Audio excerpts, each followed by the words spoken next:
Retour au livre de M. Maffezoli et le journalisme, puisque vous en parlez du journalisme. Dans ce dévalement de la pensée, dont on est loin de mesurer les conséquences, les journalistes ont une part non négligeable. Bon, les journalistes, ils sont attaqués depuis Balzac, si vous me permettez, et bien avant. Parce qu'on dit toujours la même chose sur les journalistes, parce que ce qu'a écrit Balzac au 19e siècle, vous êtes d'accord ? C'est exactement la même chose qu'on dit aujourd'hui. Bon. Très précisément, ce que, pour bon nombre d'entre eux, ils pratiquent un psittacisme de mauvaise aloi. Il faut peut-être expliquer ce qu'est le perroquet. Perroquet, exactement. Un psittacisme de mauvaise aloi. Bon, répétant mécaniquement des formules stéréotypées sur des sujets convenus. C'est curieux, je pense à plein de confrères. Bon, Michel Onfray est du nombre. Michel Onfray est du nombre, parce que vous attaquez Michel Onfray, méchant, alors là. Qui vend aux nombreuses tribus de retraités ne pouvant supporter le bon alcool révigorant un infâme Canada Dry au goût douteux. Sous couvert d'université populaire, il vulgarise et affadit les idées les plus aiguës, telles la mise en cause de l'universalisme freudien, l'hédonisme contemporain, la religiosité syncrétiste, etc. Bon, il n'est pas journaliste, Michel Onfray, pourquoi vous parlez de lui ? Non, pour moi, c'est un journaliste éclairé. On disait cela de Lénine. C'est agréable. Il se présente comme philosophe, mais comme BHV, non, BHL. Pas BHV. Si vous appelez BHL, BHV, là c'est terminé. Là, je veux dire. Bon, écoutez, je vous interromps d'ailleurs parce que je n'aurais pas dû écrire ça. En fait, j'aurais pu lui... Non, pas du tout. Ah bon, mais je n'aurais pas à écrire. Il faudrait que j'arrête. Bon, mais les journalistes, ça m'intéresse. Alors, sur les journalistes, comment les journalistes et quelle influence ont-ils ? Hegel a cette belle formule, vous savez, quand il dit la lecture du journal, c'est la prière de l'homme moderne. Bon, bah donc rien n'a changé. Écoutez-moi, quelques décennies plus tard, Nietzsche parlait de ces mêmes journaux en disant en latin « vomitus matutinus ». Il ne savait pas qu'il y avait des journaux du soir. Oui. Mais dans le même temps, 1890, il dit « encore un siècle de journalisme et les mots pueront ».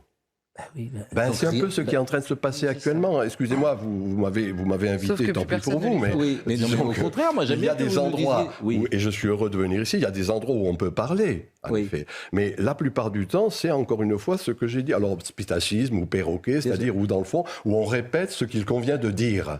C'est ça les lieux communs, dans le fond. Et c'est la novlangue de 84 d'Orwell, etc. Oui. Et il se trouve que, alors que le journalisme était justement une attitude alternative, penser à côté, prendre le contre-pied, etc.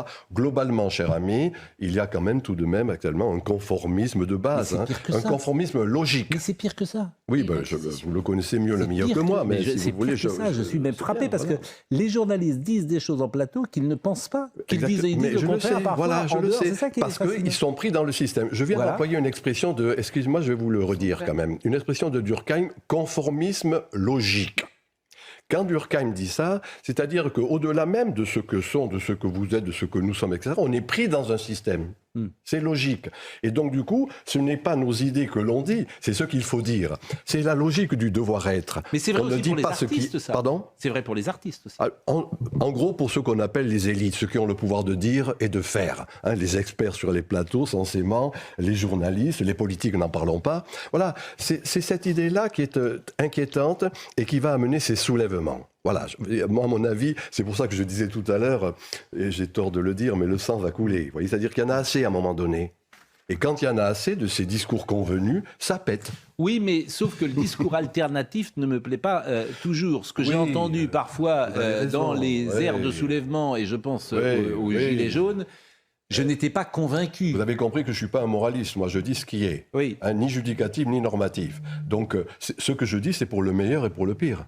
Bien sûr qu'il y a du pire à venir, mais c'est ainsi, il faut le voir, il faut l'accompagner, il faut l'homéopathiser, le ritualiser. Si on ne sait pas faire ça, en principe celui qui a le pouvoir de dire et de faire ritualise la violence. Si on ne la ritualise pas, si on ne l'homéopatise pas, bien ça sort. Vous voyez, je suis sûr que Michel Maffezoli sera d'accord en disant que la critique qu'il porte, il peut le faire aussi aux sociologues. Oh, n'en parlons pas des sociologues. Pourquoi n'en parlons pas ? Mais c'est justement.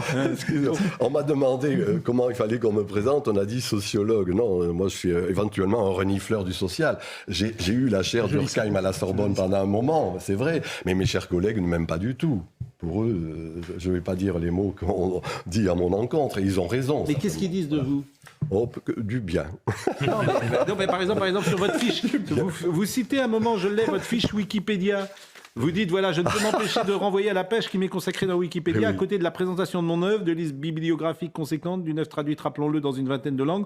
On trouve tout d'un coup une mise en cause, on ne peut plus péremptoire. Je suis accusé d'autopromotion, de nomination contestable, etc., au nom d'une sévère mise en cause de la scientificité de mon œuvre. Ah, vous direz-vous, la méthode est mise en cause, les notions sont critiquées? Pas du tout. Seul argument, j'ai fait soutenir, ainsi que je l'évoquais plus tôt, une thèse à une femme qui est aussi une astrologue et qui a fait une thèse de sociologie. Exactement. Et la thèse de Tessier que j'ai fait soutenir à l'époque, moi qui suis un mécréant en astrologie, m'a valu beaucoup de mal. Mais 20 ans après, j'avais été le premier, sous l'impulsion de Michel Foucault, à faire soutenir une thèse sur l'homosexualité à la Sorbonne.